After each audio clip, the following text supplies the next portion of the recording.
What's going on, everybody? My name's Chris. Welcome back to Bourbon Sane. You ever walked up and down the aisles of your local grocery store, your local liquor store, and you've just seen all those bottles, and honestly, it's been overwhelming. You know, it feels overwhelming. Whether you're someone new to bourbon, who's just starting out, or just starting your whiskey journey, or someone like me who's been in the game a long time, seeing all those different bottles, all those different labels on the shelves, it can be confusing. You know, you may see or hear something that you think you've heard of before, or maybe you've tried something at their distillery, but you're not sure. Or it's something you've never ever seen, you know, some new craft company that's coming out. But today we're going to be talking about the top 5 bourbons that you should have on your bar at all times. Now, this is good for both someone new and someone experienced in whiskey. Me, I always have these 5 on my bar, even now. You know, pretty much from the beginning when I discovered these bottles. And if you're new into your journey, we're going to go into the reasons why you should have these on your bar and kind of what categories they fall in. So, rules for today. Just like my other few videos I've done that are similar to these, it has to be things that are affordable. So when I say affordable, it's got to be, you know, $100 or less. Most of these are going to be far below that. You know, I'll say even like $60, $65 or less I'd be fine with, because I don't think I have anything more than that. And the other thing is it has to be available. Now, I'm located in Michigan, but depending on where you are in the country, you know, distribution could be different. But for the most part, most of these are going to be able to find everywhere on the shelf all the time without having to look too hard. So we've got your top 5 today. I'm excited to get into these. Let's go into number 5.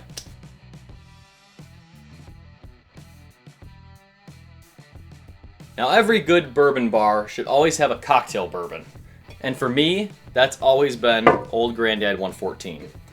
Now, if you're new to bourbon, this may be a little rough. And I say that because the proof is so high. 114 proof. But honestly, when I say cocktail bourbon, this is always my go-to. When I make a cocktail, old-fashioned, I always want to have something where I can actually taste the whiskey. You know, a lot of cocktails, they get buried by all the sugar, the sweetness, the things you mix with, and I don't like that. You know, if I'm going to make a cocktail, I want to be able to taste the bourbon that's in there, and Old Grandad 114 always comes through well. You know, it's awesome. The other thing about this is if you're someone like me who's been into bourbon a long time, you can drink this straight, neat, all the time, or on hot days, add a little ice to it. So this holds up very well in cocktails, also holds up great just on its own or with a little bit of ice, and it's a very versatile bourbon that everyone should have on their bar.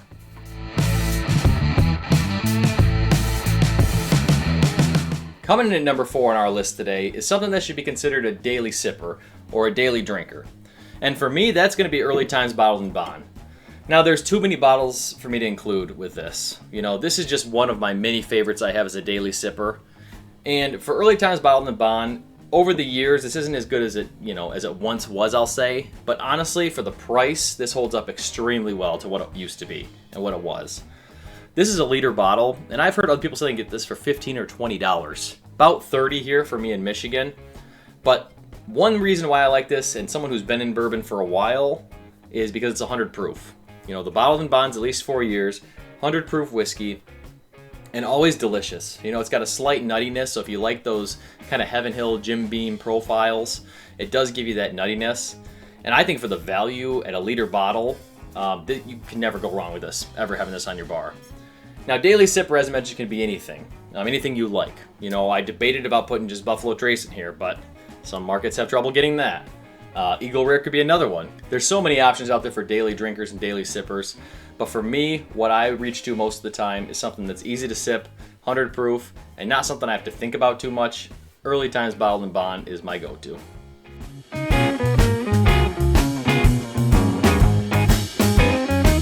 Coming in at number 3 is a bottle I think you should have that kind of just shows off what bourbon should taste like.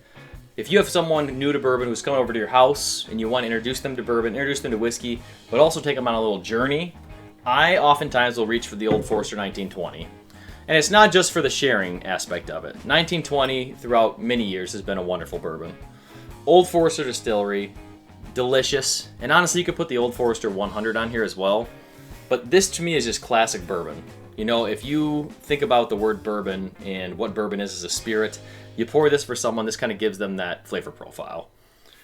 This is a little bit higher proof. You know, 115 proof for the Old Forester. But if you need to add some ice to it, that's fine for a new bourbon drinker. Or just if you like ice in your bourbon, you know, that's fine. Little water, little ice, it still holds up very well. It gives you delicious cherry chocolate flavor. This is another bottle that when this first came out, I mean, it was so good. The price point and bourbon that was in the bottle, I mean, you couldn't beat it. You really couldn't beat it for what it tasted like, how good it was. Over the years, again, I do think, speaking from my own palate, I think quality's declined a bit. But for that $50 to $60 price point, this is still probably top 3 bourbons in the game. Wonderful stuff. And as mentioned, if it's something you want to show your friends or introduce someone who is new to bourbon, this is the bottle I'll go to often.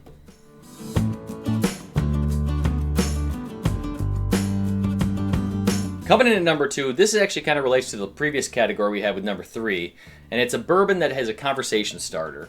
So, to me, you should always look for and have a store pick on your bar. Now, this could be any store pick, honestly. And the big thing is, I have my favorites, of course. Russell's Reserve is probably my favorite of the store picks because the variety you can get from Russell's Reserve picks are so good. I've had some that taste nothing like other picks on my bar. And I love that variety, depending on where it's aged, how it's aged, that kind of stuff. But this, as mentioned, can work for a variety of store picks. 1792, Buffalo Trace, the Four Roses picks. Each store pick you get, it kind of will be able to allow you to have a conversation starter or, with someone who's, again, new to bourbon. You have a friend over who's new to bourbon, and you can tell them, like, hey, this is a single barrel store pick. What's that? That kind of gets you into the whole conversation about bourbon in general. And gets you on that road to talking about the huge variety you can get in all different types of bourbon that's on the market. So for me, I love having store picks just for that. And of course, for my own palate, my own enjoyment, I love tasting the differences between 2 barrels, 2 different single barrels. Some things are closer than others. Like as mentioned, I think Russell's Reserve picks from Wild Turkey are some of the biggest range for how different store picks can taste. The flavor consistency is nowhere near the same quite often. Of course, if you get same rickhouse and that kind of thing, it can definitely taste similar, and it still has a lot of times that wild turkey flavor profile. But picks like your Buffalo Trace picks, those are usually pretty similar. They taste like almost the standard Buffalo Trace off the shelf. There's not a huge difference in flavor profile between the picks, like something like a Four Roses or like something like a Russell's Reserve pick. But having any store pick on your bar is a definite essential for yourself and for others.